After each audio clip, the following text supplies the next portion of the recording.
mission. What is it? I just told you. I just told you.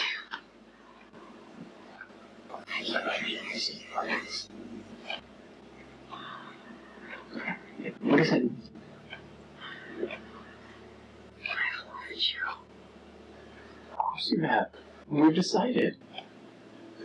You don't understand. But you will.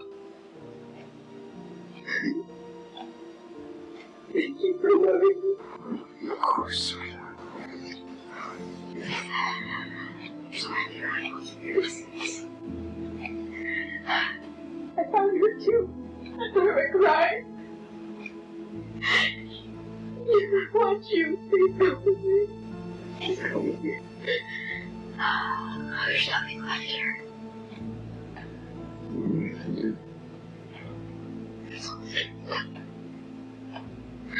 I don't know how to live here.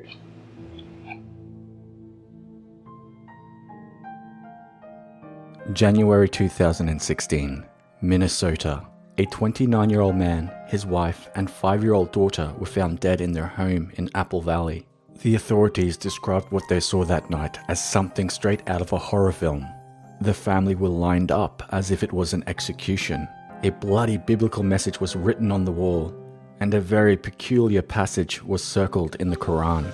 The man's name was David Crowley, an Iraq war veteran who was working on his own independent film, The Grey State. The death was ruled as a murder-suicide after only 2 hours. According to the authorities and the mainstream media alike, an unhinged patriot, devout Christian and anti-government conspiracy theorist one day just snapped and murdered his entire family. Case closed. But the evidence that allegedly pointed to this conclusion was circumstantial at best. Messy house, unflushed toilet, scraps of paper with weird messages written on them, and a video journal of David talking to himself. That's it. All this was used to prove that David Crowley lost his sanity. And without any evidence, the authorities gave their own conclusion as to what he was thinking and what drove him to this point. David Crowley was suffering from PTSD after killing Muslims in Iraq, and deep inside, he hated himself so much he wanted to make a big statement by murdering his entire family, writing a Muslim message on the wall, and then killing himself. This was supposed to be his requiem to those who he killed in Iraq. How can the police state with such confidence that David Crowley murdered his entire family without a proper investigation? Were they perhaps covering something up? Yes, they were. David Crowley was working on an independent film that took a stab at the deep state and government corruption. He got the idea for the film during his time in service for the American Army.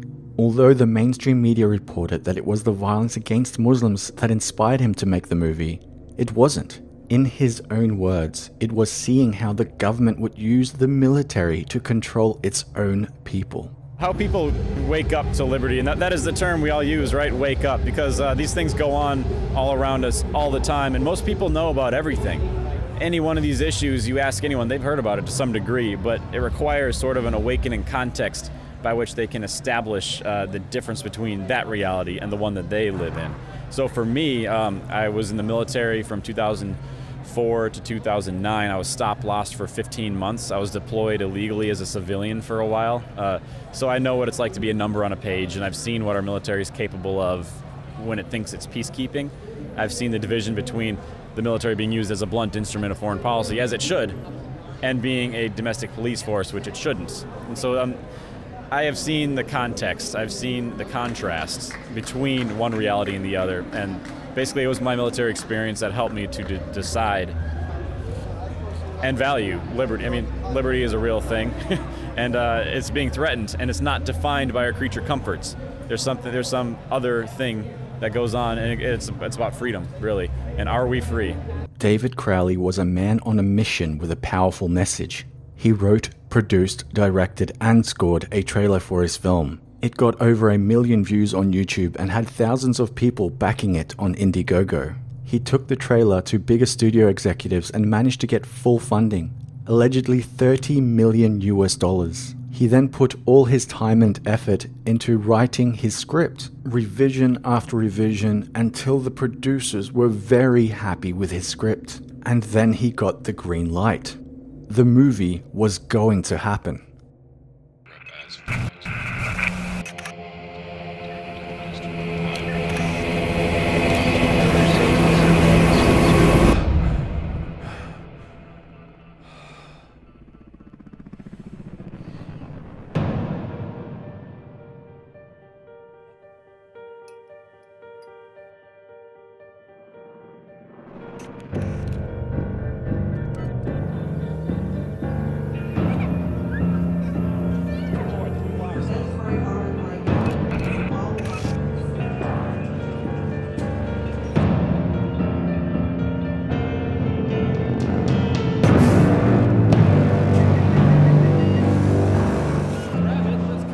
Transaction approved.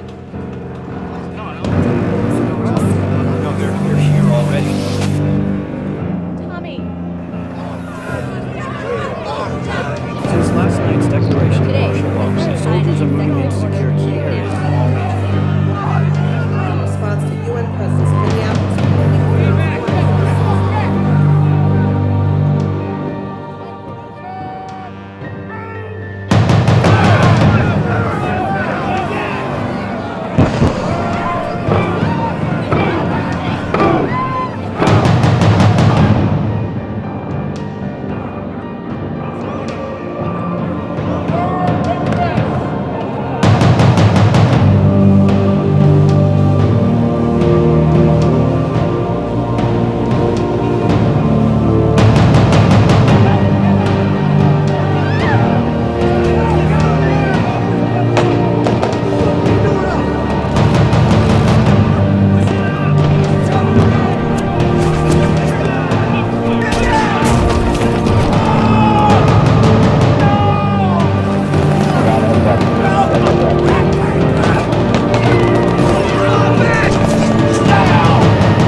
Last night I dreamt about how things were. Of every enemy of the state! And then I woke up here.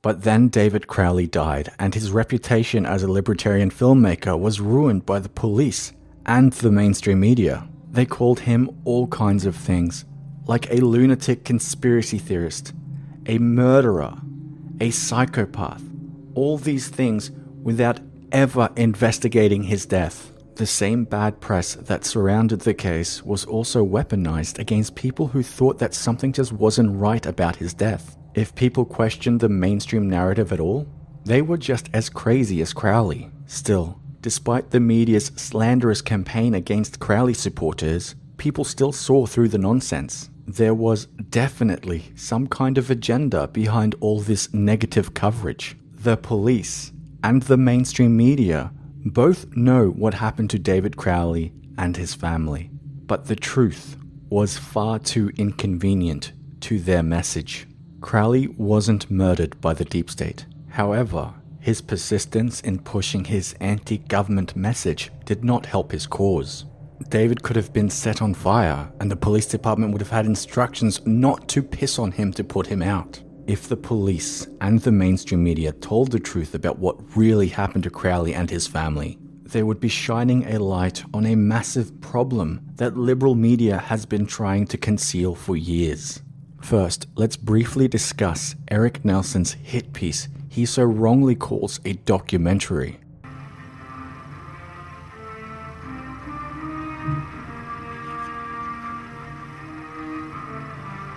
Fuck yeah! Fuck yeah!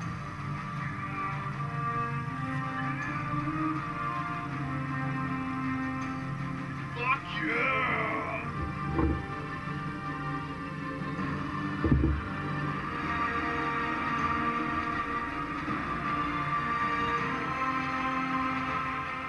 Alright! Let's go!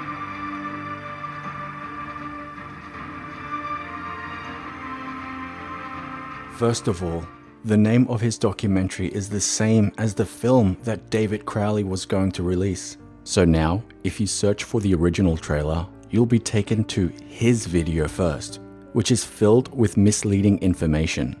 Eric Nelson uses footage of David Crowley working on his script as evidence that David Crowley was going crazy.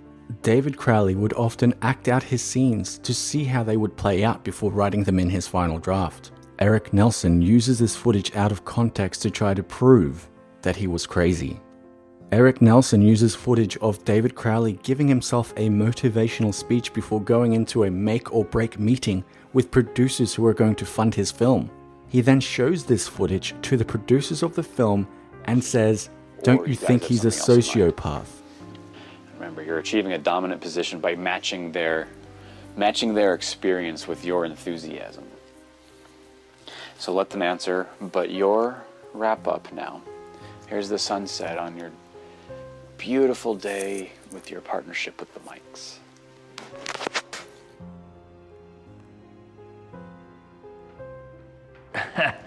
It's hard to express it. I got chills, actually. It's the most divisive bullshit I've ever heard in my life. It's not the David who I met. Not at all. This is manipulative, this is psychotic. Yeah. He also claims that David Crowley was greedy and money-driven because he talks about wanting money.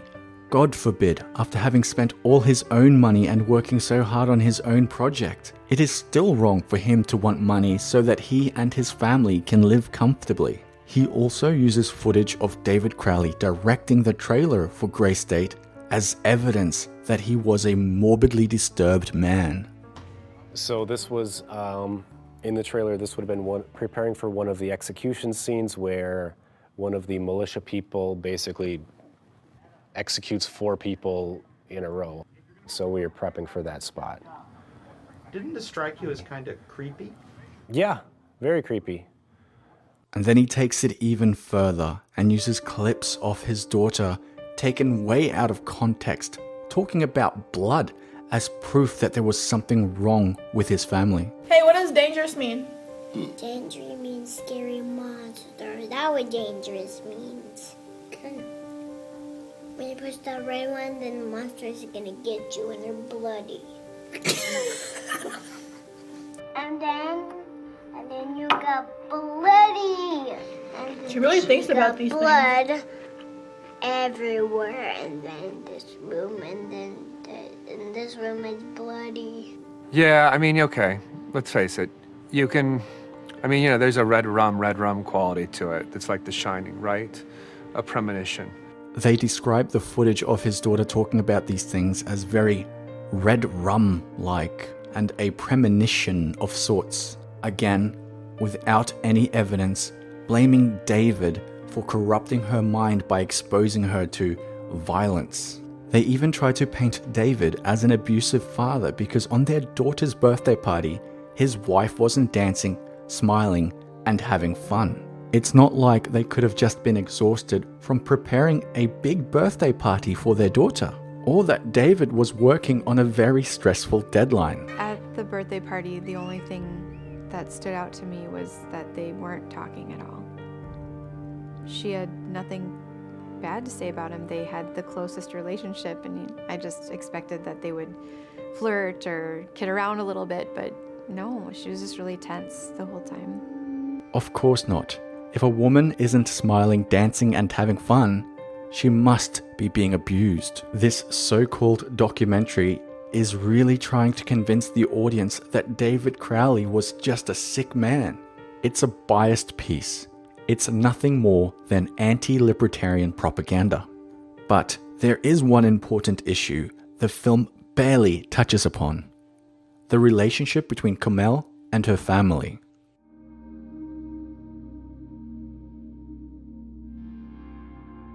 According to the police report, Kamel's sister drives 17 hours from Texas, pretty much as a desperate intervention. Her sister's not returning phone calls, they can't get in contact with David. And so she takes it upon herself to drive 17 hours from Texas and show up in Apple Valley. She gets to the door, rings the doorbell, and Komel is home, and who appears in the door? It's David, who ends up telling her, no, you can't see your sister. And she never does.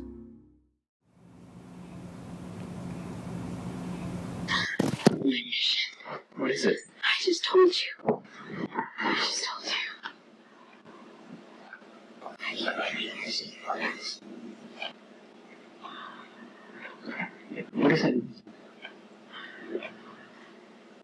loved you. Of course you have. We've decided. You don't understand. But you will. Thank you for loving me. Of course.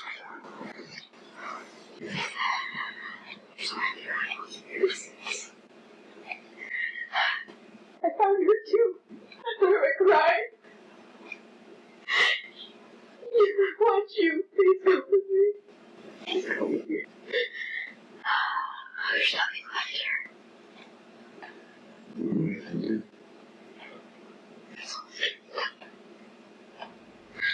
I don't know how to live here. Komel's sister did travel across state to see her, but not for the reasons we were told. Komel was raised as a Muslim. When she met a Christian man who served in Iraq, no less, she started falling out with her family. She wanted to lead a Christian life and raise her daughter as a Christian, but the fallout from her family was affecting Komel in a very bad way. Despite Eric's documentary claiming that she was having premonitions, this was her actually fearing for her husband, and her daughter's life. This, after all, was the first Christmas they would celebrate together as a family. August 5th, 2014. David and Komel are preparing for Ranya's birthday party. His quote was, "Unveiling from the distance everyone has perceived in us, ridding ourselves of dysfunctional relationships, friends, family." 1:48 p.m., 30 October 2014.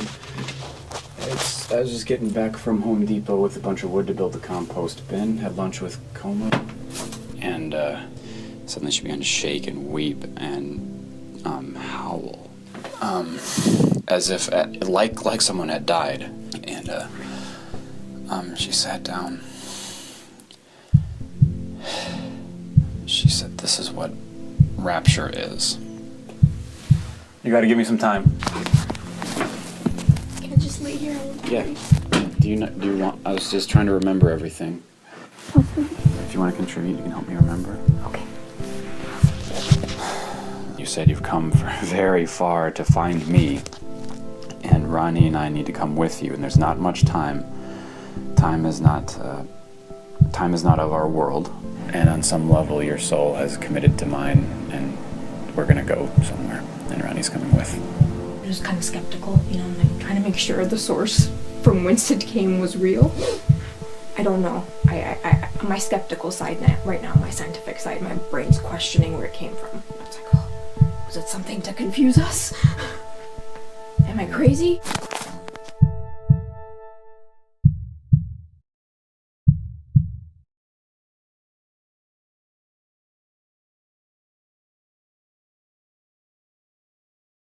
It was little Ranya's first and last Christmas. And to Muslims, celebrating Christmas is considered public apostasy. Apostasy in Islam is commonly defined as the conscious abandonment of Islam by a Muslim in word or through deed. It includes the act of converting to another religion or non-acceptance of faith to be irreligious by a person who was born into a Muslim family or who had previously accepted Islam.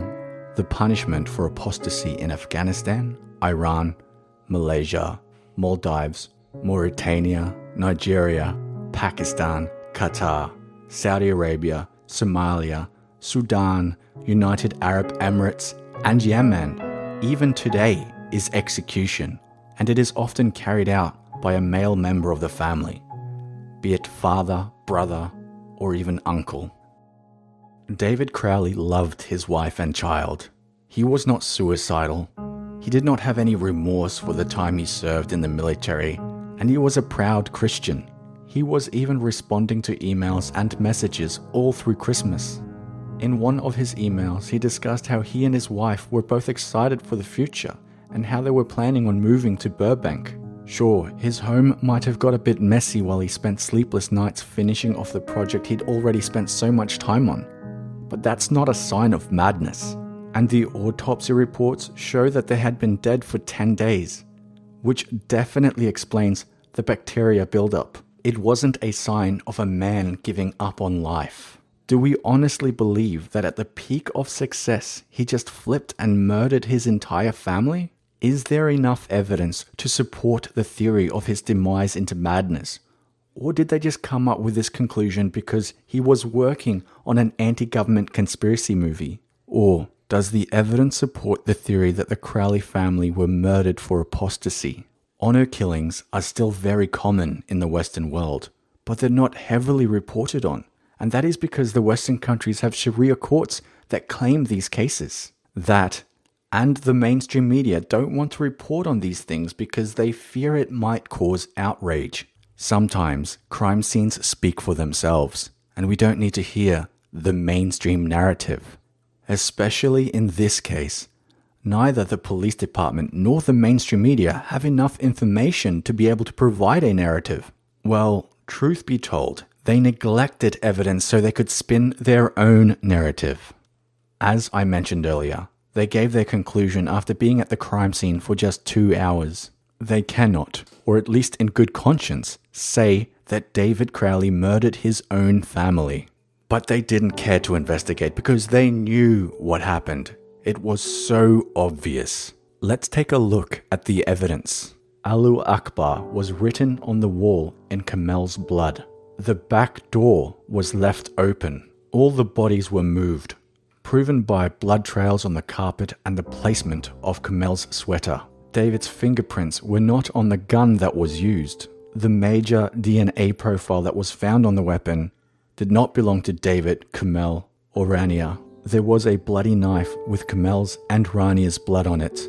David's fingerprints were not on the knife, and David was not wearing any gloves. Contrary to Eric's documentary, official police reports state the hard drives contained zero motive. The bullet that killed David was never found.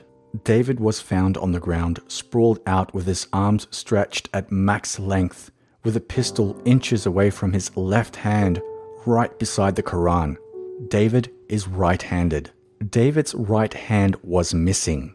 Autopsy indicates that it was removed while he was alive. Rania's left hand was missing. There were no blood drips going from Kamel's body to the wall where the message was written. The articulating skull bones don't show scavenging, meaning the dog did not eat the bodies. And then last, but not least, the passage circled in the Quran was not the passage of forgiveness. It was from the chapter Al-Ankabut, or the spider.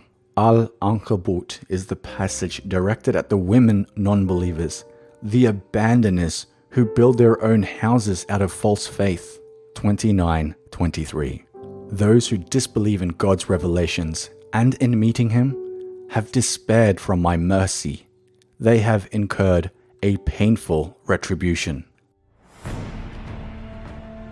In verse 41 of the chapter of Al-Ankabut, the following is stated: The parable of those who take protectors other than Allah is that of the spider who builds to itself a house. But truly the flimsiest of houses is the spider's house, if they but knew. So what does this mean? It means that David Crowley did not and could not have murdered his wife and daughter. It means that the Apple Valley Police Department did not investigate properly. It means the people or person who killed the Crowleys was most likely a friend or family member. Isn't this enough proof that the murder of the Crowley family was religiously motivated? The writing is literally on the wall.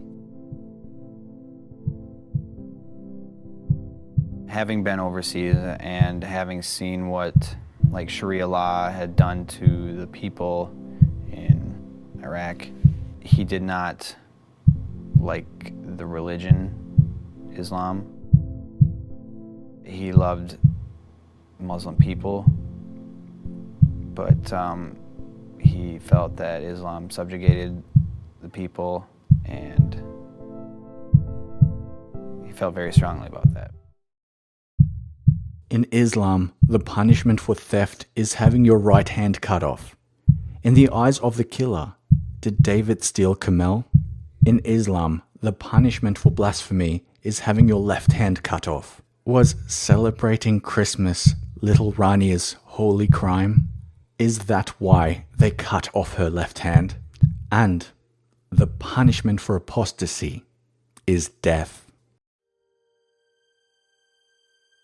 The head of the Islamia school, for example, was quoted in an interview saying that you're born a Muslim, you're always Muslim, you can't leave. And that's things that have been told to me untold times for having renounced religion and Islam.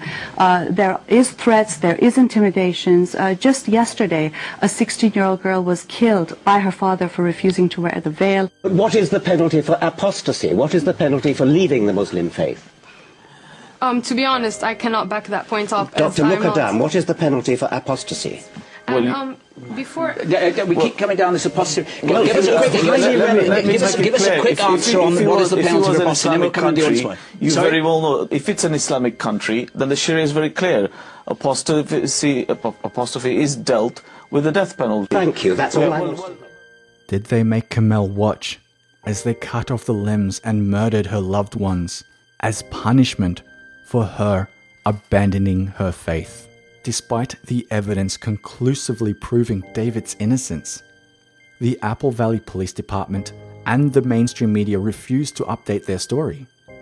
As far as they are concerned, it's a closed case. In the end, it wasn't David who had his head in the clouds. It wasn't David who had a distorted worldview. It's everybody that turns a blind eye to a very serious and very real problem. Honor killing. Life is bigger. It's bigger than you, and you are not me. The lengths that I will go to, the distance in your eyes. Oh no, I've said too much. I said it up. That's me in the corner. That's me in the spotlight. I'm losing my religion. I'm trying to keep up with you, and I don't know if I can do it. Oh no, I've said too much. Haven't said enough. I thought that I heard you laughing. I thought that I heard you singing. I think I thought I saw you try. Every whisper of every waking hour, I'm choosing my confessions and trying to keep an eye on you, like a hurt, lost and blinded fool. Oh no, I've said too much. I set it up. Consider this. Consider this the hint of the century. Consider this the slip that brought me to my knees. Failed. What if all these fantasies come flailing around now? I've said too much. I thought that I heard you laughing. I thought that